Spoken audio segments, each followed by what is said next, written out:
Welcome back to Primetime News and a very special welcome to those of you joining us online at onespotmedia.com. Now up first this evening, financial analyst and public commentator Dennis Chung says he's not surprised by the recent People's National Party PNP commissioned Don Anderson poll, which showed the parliamentary opposition gaining significant ground on the ruling Jamaica Labour Party.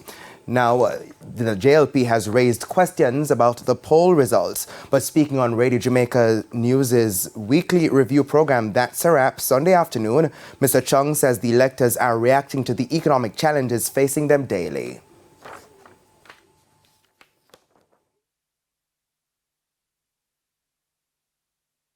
The issue is that, first of all politics and all economics is personal. So irrespective of what, so for example, Peter Phillips would have brought us back from the brink of disaster with the IMF, right?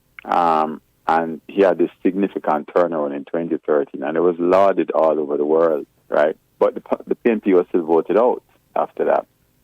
Similarly, the government here had a significant recovery, a fantastic recovery from COVID. And tourism continues to do very well. A lot of infrastructure projects are on the ground and all of that. But even with all of that, so we know that the country, from a macro point of view, might be doing better. The problem is that people are not feeling it.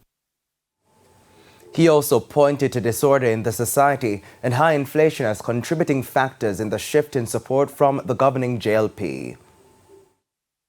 Irrespective of which government comes into power, and I've been saying it for a while, if we continue the same policies that we are, then you could have 200% growth per year. Most people will not see that growth.